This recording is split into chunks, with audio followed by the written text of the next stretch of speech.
Oi, o audiobook vai começar. Se você quiser nos ajudar neste projeto, por favor, entre em apoia.se/Carlos Eduardo Valente. A partir de R$5 você pode nos ajudar a trazer um conteúdo de mais qualidade para você. Você também pode se inscrever em nosso canal do YouTube e tornar-se membro para ter conteúdos inéditos antes de qualquer outra pessoa. Espero que gostem do que vão ouvir. Um grande abraço a todos. Use seu fone de ouvido para uma maior imersão. Do narrador Carlos Eduardo Valente. Contato carlão50@gmail.com. Miss Marple conta uma história, de Agatha Christie. Meus queridos Raymond e Joan, acho que nunca lhes contei um caso muito curioso que me aconteceu há alguns anos. Não desejo de forma alguma parecer presunçosa. Sei que em comparação com você, Raymond, que escreve aqueles livros avançadíssimos sobre todos aqueles rapazes e moças desagradáveis, e com você, Joan, que pinta aqueles quadros extraordinários, cheios de pessoas quadradas, com curiosas protuberâncias, são interessantíssimos, querida. Como diz Raymond, com muita delicadeza, pois é o mais bondoso dos sobrinhos. Eu sou irremediavelmente vitoriana. Admiro os senhores Alma Tadena e Frederick Leighton, embora para vocês dois eles sejam irremediavelmente virgem. Mas o que é mesmo que eu estava dizendo? Ah, sim, que eu não queria parecer presunçosa, mas não pude deixar de ficar um pouquinho envaidecida, porque só com o auxílio de um pouquinho de bom senso consegui resolver um problema que estava desafiando cabeças muito mais aguçadas do que a minha. Embora eu realmente devesse ter visto desde o início que a solução era óbvia. Bem, vou lhes contar a minha pequena história, e se acharem que me envaideci com a minha participação na mesma, devem se lembrar que ao menos ajudei um ser humano que estava numa grande aflição. A primeira vez que ouvi falar neste caso foi uma noite por volta das 9 horas, quando Gwen, lembram-se de Gwen, a minha criadinha de cabelos vermelhos, veio avisar-me que o Sr. Patrick e um outro cavalheiro queriam ver-me. Gwen, corretamente, levara-os à sala de estar. Eu estava lendo na sala de jantar porque eu acho um desperdício acender 2 lareiras no início da primavera. Dizendo a Gwen que preparasse uma bandeja com alguns cálices, dirigi-me à sala de estar. Não sei se por acaso estão lembrados do Sr. Patrick, que morreu há 2 anos atrás. Foi um bom amigo durante muitos anos e cuidava de todos os meus problemas legais. Era um homem muito perspicaz e um excelente solicitador. Agora é o filho dele quem trata dos meus interesses. Um ótimo rapaz, muito atualizado, mas que não me inspira tanta confiança quanto o Sr. Patrick. Expliquei ao Sr. Patrick sobre as lareiras e imediatamente ele ofereceu-se para passar à sala de jantar e apresentou-me o amigo, o Sr. Rhodes, um homem ainda jovem. Não tinha mais do que uns 40 anos. E logo que ele tinha algum problema muito sério. Suas maneiras eram esquisitas, diria até que rudes, se não tivesse percebido que o pobre estava debaixo de uma grande tensão. Quando nos acomodamos na sala de jantar e Gwen trouxe a bandeja, o Sr. Pederick explicou a razão de sua visita. Miss Marple, disse ele, perdoará o seu velho amigo por ter tomado uma liberdade? Estamos aqui para consultá-la. Não entendi o que ele queria dizer, mas ele prosseguiu. Em casos de doença, procuramos ouvir duas opiniões, a do clínico da família e a do especialista. É costume considerar mais valiosa a segunda, mas não estou bem de acordo com isso. O especialista só tem experiência no seu campo, enquanto o clínico, embora talvez tendo menos conhecimento, possui uma experiência muito mais ampla. Compreendi o que ele queria dizer, porque há pouco tempo uma das minhas sobrinhas correu com a filha a um conhecido dermatologista sem consultar o médico da família que ela já considerava um velho gagá. O especialista indicou um tratamento dispendiosíssimo e só depois descobriram que a criança estava com um tipo raro de sarampo. Menciono este caso, embora tenha horror a digressões, para mostrar que aceitei o ponto de vista do Sr. Pederick, embora não tivesse ainda uma ideia de onde ele estava querendo chegar. Se o Sr. Rhodes está doente, eu comecei, mas calei-me, porque logo o pobre homem soltou uma risada lúgubre. Espero morrer com o pescoço quebrado dentro de alguns meses, declarou ele, e o caso veio à baila. Ocorrera há pouco tempo um assassinato em Bunster, uma cidade que fica a uns 30 quilômetros daqui.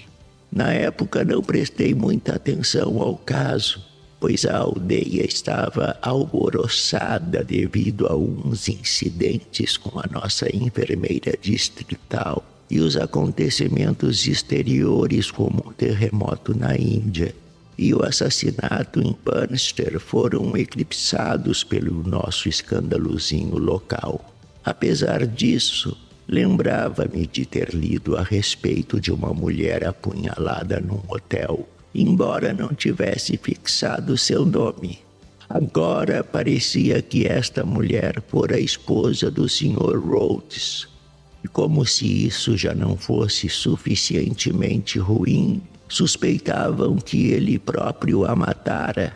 Tudo isso o Sr. Pederick explicou-me com muita clareza, dizendo que, embora o veredito do inquérito preliminar tivesse sido assassinada por pessoa ou pessoas desconhecidas, o Sr. Rhodes tinha motivos para acreditar que provavelmente seria preso dentro de 1 ou 2 dias, e assim procurara o Sr. Pederick e colocara-se em suas mãos.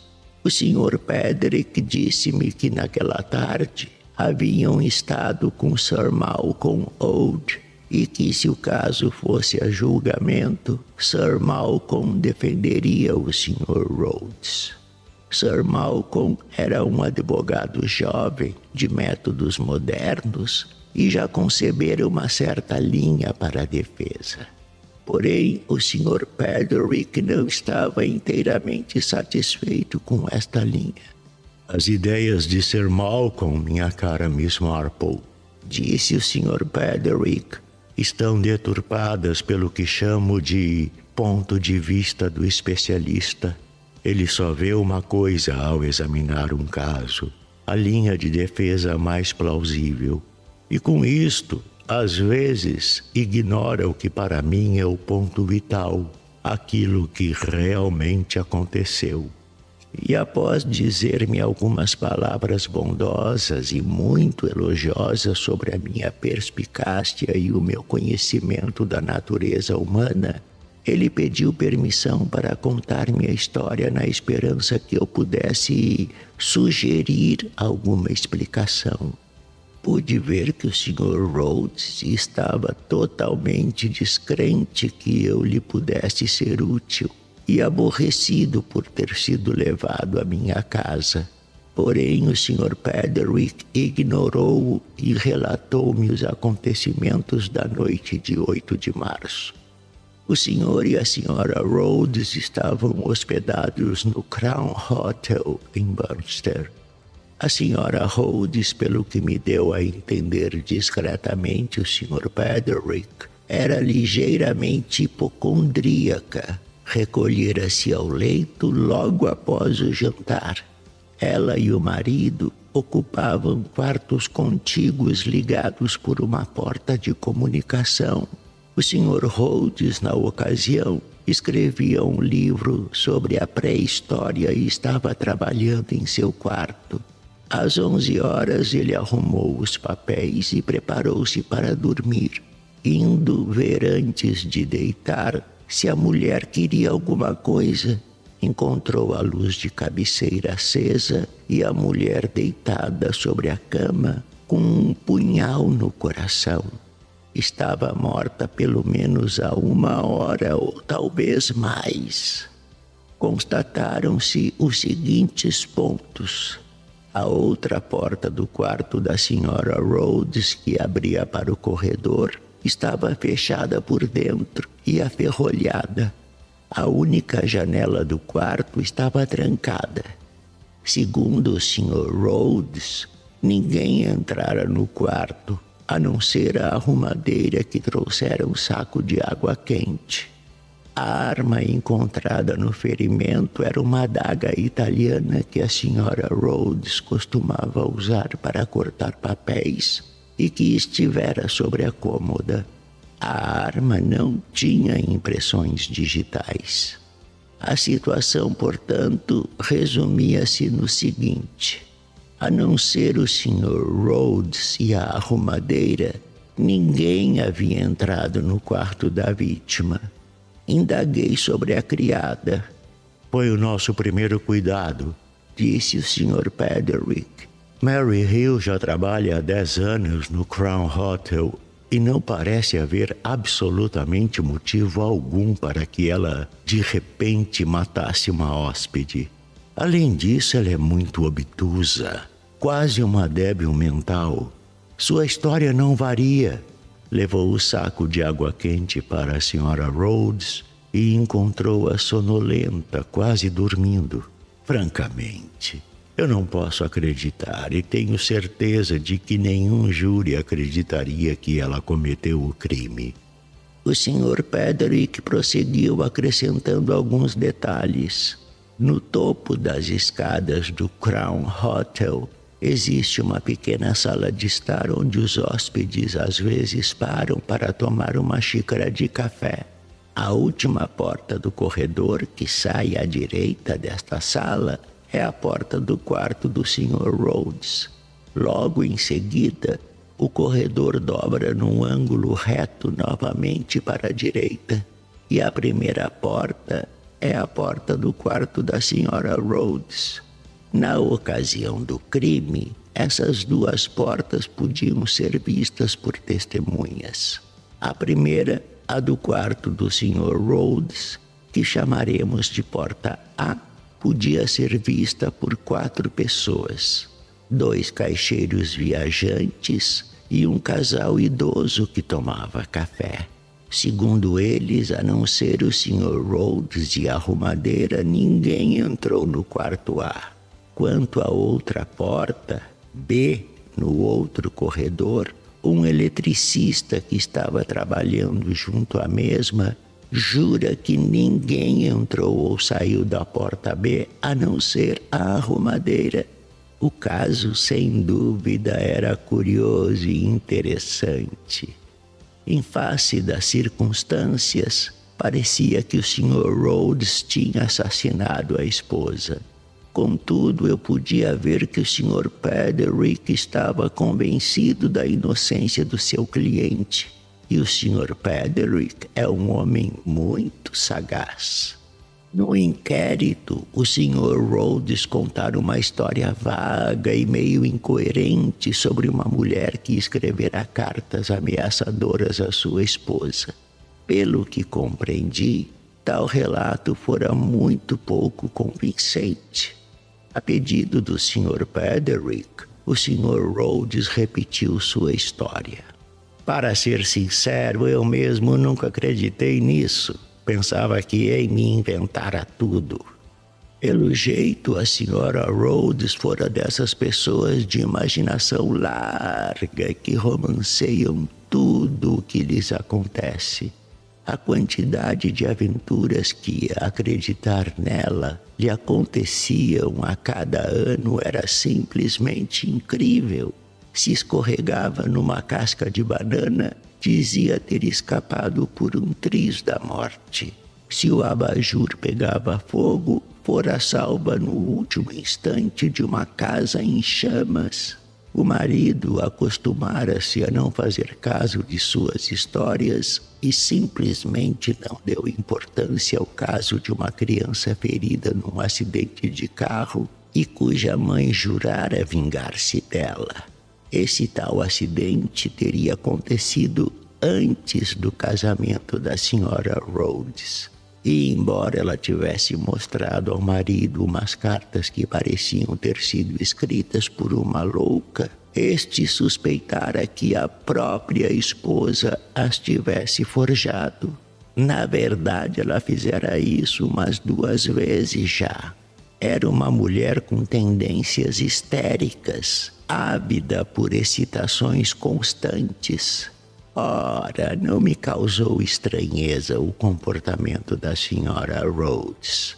Na realidade, temos na aldeia uma mulher que age exatamente da mesma forma. O perigoso é que quando acontece realmente alguma coisa extraordinária com essas pessoas, ninguém acredita que estejam falando a verdade. Pelo que compreendi, a polícia achou que o Sr. Rhodes inventara essa história improvável para afastar de si as suspeitas. Perguntei se havia alguma mulher hospedada sozinha no hotel.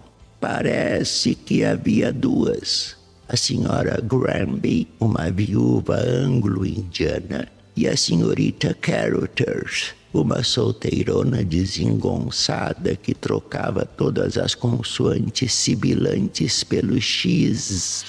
O Sr. Pederick acrescentou que a polícia realizara investigações cuidadosas e não encontrara ninguém que tivesse visto alguma delas perto da cena do crime. E não fora descoberta nenhuma ligação entre as 2 e o casal. Pedi-lhe uma descrição das 2 mulheres. Disse-me o Sr. Pederick que a Sra. Granby tinha cabelos vermelhos muito maltratados e cerca de uns 50 anos. Suas roupas eram extravagantes, feitas em sua maioria de seda indiana. Já a Srta. Carothers teria uns 40 anos, cabelos bem curtos e usava pince-nez e costumes de corte masculino. Ai, isso dificulta muito as coisas. O Sr. Pederick lançou-me um olhar interrogativo, mas eu não quis acrescentar mais nada no momento. E assim perguntei o que Sir Malcolm Old dissera. Pelo jeito, Sir Malcolm estava disposto a jogar todos os seus trunfos na tese do suicídio. O Sr. Pederick disse que o médico legista era totalmente contrário a essa hipótese, além do fato que o punhal não tinha nenhuma impressão digital. Contudo, Sir Malcolm estava certo de poder apresentar testemunhos médicos conflitantes e sugerir uma explicação para a ausência de impressões. Perguntei ao Sr. Rhodes a sua opinião e ele respondeu-me que achava todos os médicos uns idiotas, mas que ele próprio não podia realmente acreditar que a mulher houvesse se suicidado. Ela não era desse tipo, disse ele com simplicidade, e acreditei nele. Pessoas histéricas geralmente não cometem suicídio. Refleti um pouco e perguntei se a porta do quarto da senhora Rhodes dava diretamente para o corredor. O Sr. Rhodes disse-me que não. A porta do quarto dava para um pequeno saguão que abria para um lavatório. Fora esta porta do quarto para o saguão, que havia sido encontrada trancada e aferrolhada por dentro. Sendo assim, retruquei. O caso me parece extremamente simples. Extremamente. E na verdade era mesmo o caso mais simples do mundo. E no entanto ninguém conseguira ver isto. Tanto o Sr. Pederick quanto o Sr. Rhodes ficaram me olhando tão espantados que até fiquei sem jeito. Talvez a senhorita não tenha pesado bem as dificuldades, disse o Sr. Rhodes. Pesei sim, repliquei. Só existem 4 possibilidades. Ou a senhora Rhodes foi morta pelo marido, ou foi morta pela arrumadeira, ou cometeu suicídio, ou então foi morta por um estranho que ninguém viu entrar nem sair. Esta última hipótese é impossível, interveio o Sr. Rhodes. Ninguém podia entrar ou sair pelo meu quarto sem que eu visse, mesmo se alguém conseguisse entrar no quarto de minha mulher sem ser visto pelo eletricista, como poderia ter saído deixando a porta trancada e aferrolhada por dentro? O Sr. Pederick olhou para mim, e disse encorajadoramente: Bem, Miss Marple, gostaria de fazer uma pergunta, retruquei. Sr. Rhodes, como era a arrumadeira? Poderia descrevê-la? Ele respondeu que não tinha reparado muito. Acreditava que fosse mais alta do que baixa, mas não se lembrava se os cabelos eram claros ou escuros. Voltei-me para o Sr. Pederick e fiz-lhe a mesma pergunta. Ele disse que ela era de estatura média, tinha cabelos louros, olhos azuis e era muito corada. O Sr. Rhodes comentou: É melhor observador do que eu, Pederick. Atrevi-me a discordar e perguntei ao Sr. Rhodes se poderia descrever a minha empregada. Nem ele nem o Sr. Pederick conseguiram fazê-lo. Não veem o que isso significa? Perguntei. Ambos estavam preocupados com os próprios problemas, e a pessoa que os recebeu era apenas uma criada. O mesmo se aplica ao Sr. Rhodes no hotel.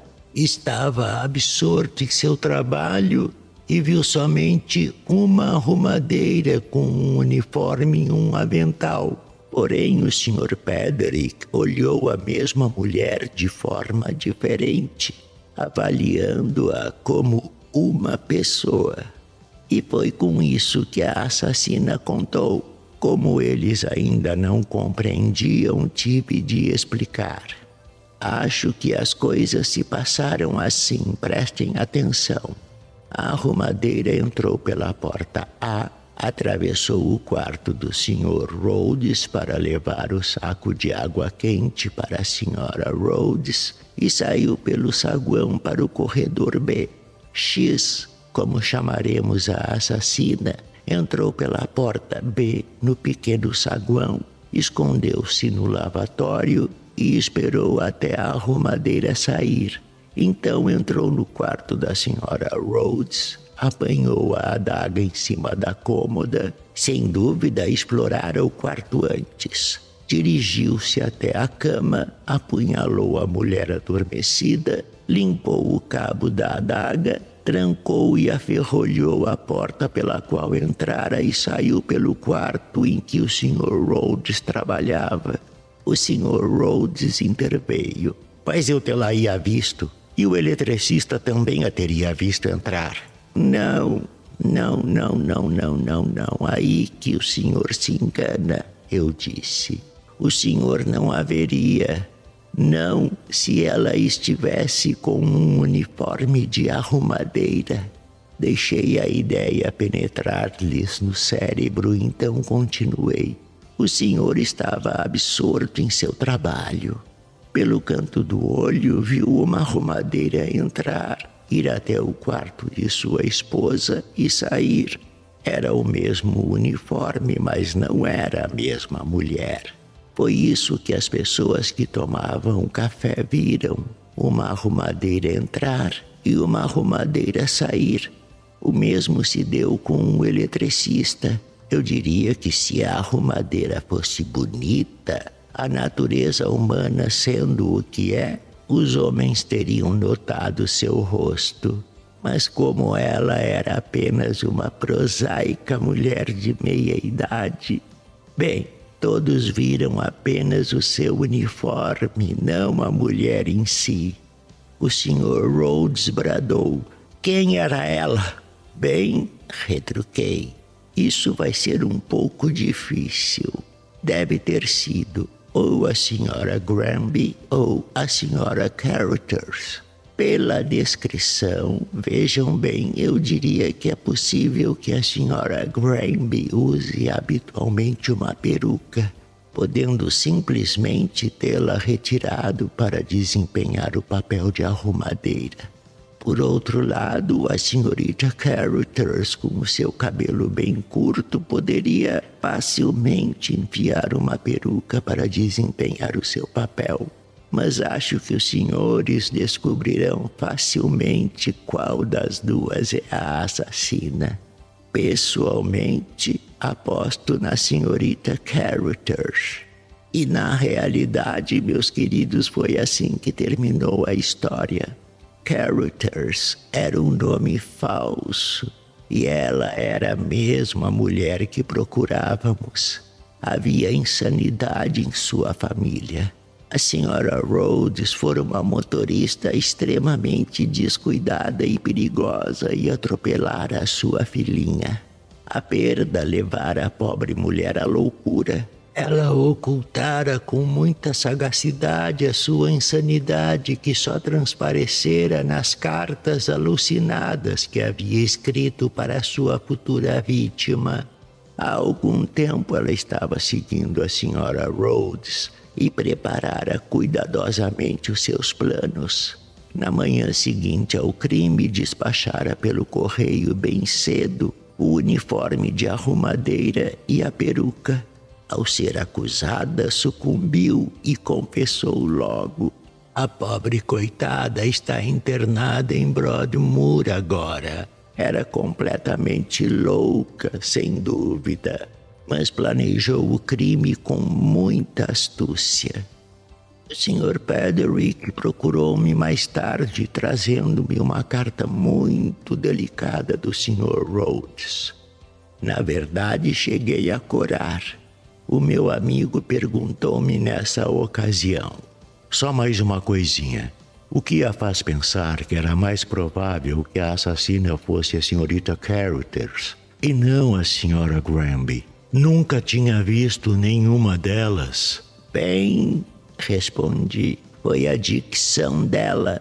O senhor mesmo me disse que ela trocava todas as consoantes sibilantes pelo X. Ora, na realidade, isso é muito pouco comum, principalmente numa mulher ainda jovem de uns 40 anos. Todos esses X's me pareceram simplesmente um exagero de encenação de alguém que estava representando um papel." Não lhes direi que o Sr. Paderick retrucou, mas foi algo muito elogioso para mim. E, na verdade, não pude evitar de me sentir um bocadinho envaidecida. Sabem, é extraordinário como muitas coisas neste mundo às vezes acontecem para o bem. O Sr. Rhodes casou-se novamente, desta vez com uma moça muito simpática e sensata. Os dois agora têm uma menininha linda e, adivinhem só, convidaram-me para madrinha. Não foi muito gentil da parte deles. Só espero que não achem que eu me esteja estendendo demais. Beijos, Jane Marple.